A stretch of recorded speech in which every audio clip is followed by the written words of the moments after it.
27, 28, 29, 30. Así es, así se hace. I remember at around 3:30, 4 o'clock in the afternoon, I would start almost salivating like a dog, and I'm not kidding, because I knew that the time was coming to crack open that beer. Welcome, this is Eric, and today I want to discuss the pros and cons to quitting drinking alcohol. This is something very near and dear to my heart. It's something I've been through. I quit drinking back in March of 2016, and at that point, I weighed approximately 230 pounds, and I'm approximately 6'2". I'm actually 6'1½", but of course I'm gonna give myself a half an inch. For everyone that uses meters, that's 188 centimeters, or 1.88 meters, I suppose. I'm gonna look at my phone real quick just for a little bit of notes. Okay, so first I wanna go through the pros of obviously quitting drinking alcohol. And I mean, obviously some of these are super obvious now, but for me, the first one was, of course, not having a hangover. You know, being able to function the next day, waking up feeling refreshed, and just going about doing your job, doing your work, whatever you do, without that horrible, pounding feeling in your head.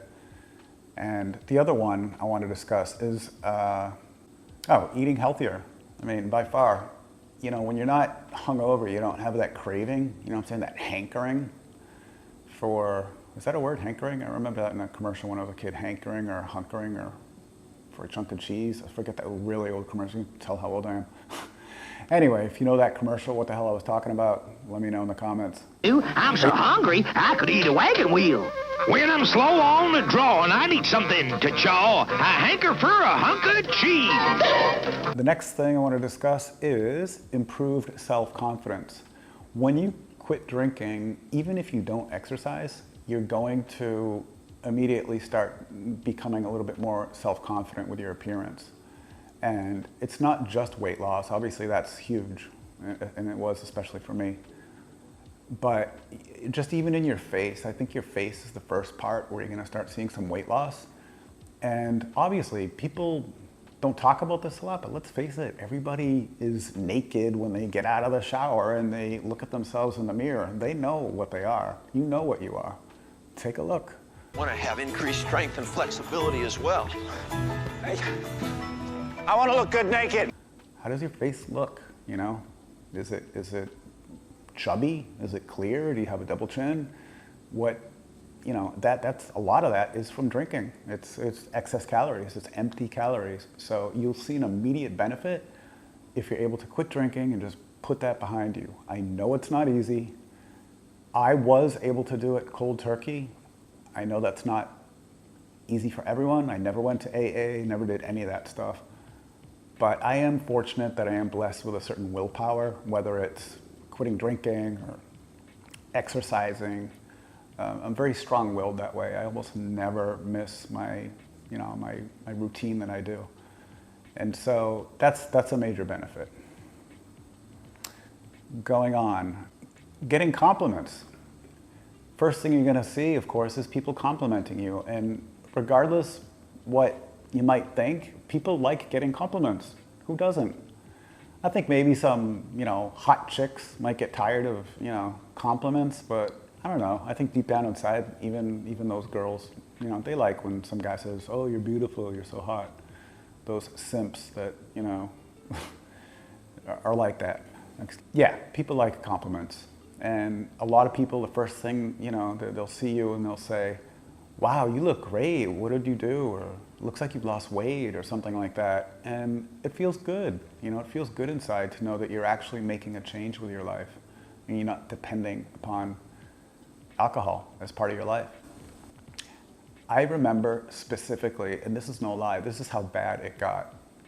I remember at around 3:30, 4 o'clock in the afternoon, I would start almost salivating like a dog, and I'm not kidding, because I knew that the time was coming to crack open that beer. I just knew it, and it's like I could feel it, and my body was craving it. I mean, that's how bad it got.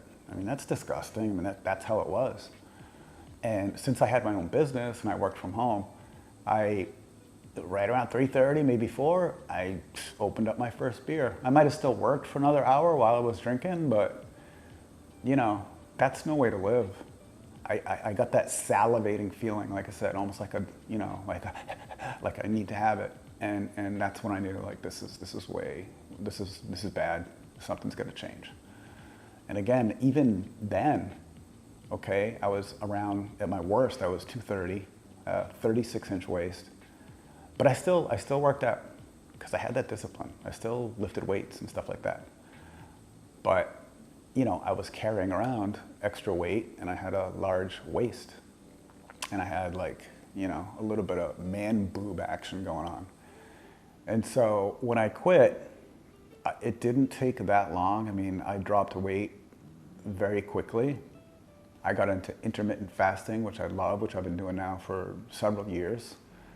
And, you know, I weigh 170, I dropped 60 pounds. I mean, you know, it's a big transformation. I'm not ashamed now to make a video or, you know, take a picture, something like that. I remember I used to always want to kind of avoid it because I knew it wouldn't come out good. And I know a lot of people go through that. And me personally, my favorite person in the world was my dad. And I loved him more than anything because he took care of me. He really did. I mean, he loved me.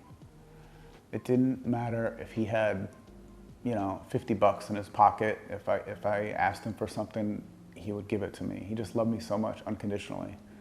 And unfortunately, he suffered with obesity most of his adult life.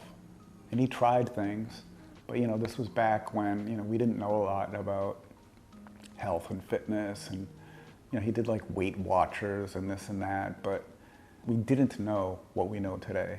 And today's a much different world. And I really just wish I knew what I know now back then when I was, you know, a kid. But anyway, he's, you know, a big inspiration to me, and just his love and caring and unconditional love towards his son. He's the most loving parent you could ever imagine, and I miss him dearly. So, excuse me. So, anyone that is overweight or obese, I feel bad for them. I know I can help them if I knew them, or if they would listen to me or take my advice. This is not a fitness channel. I'm not gonna turn it into a fitness channel. I don't think I'm so great or anything like that. I really don't. I mean, there's guys that are way stronger and whatever than I am. But I mean, at 54 years old, I'm able to do 30 chin-ups and about 25, 26, you know, pull-ups and dumbbell presses with 105 pounds. Okay, vamos. Vamos por 30. Espero que no me pegue aquí. A ver, ya. Espero que esté grabando.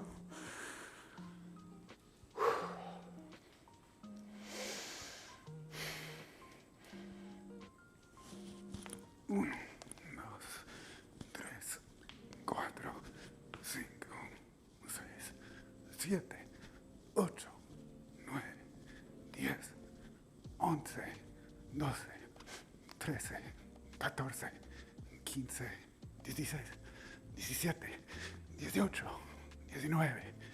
19, 20, 21, 22, 23, 24, 25, 26, 27, 28, 29, 30.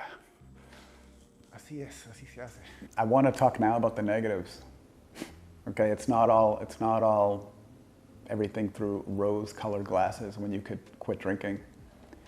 And some of the negatives are, I'm not funny anymore. I swear to God, like, I used to be this funny guy. I used to laugh at things. I find myself like not laughing at stuff that other people find funny. And I'm kind of like, eh.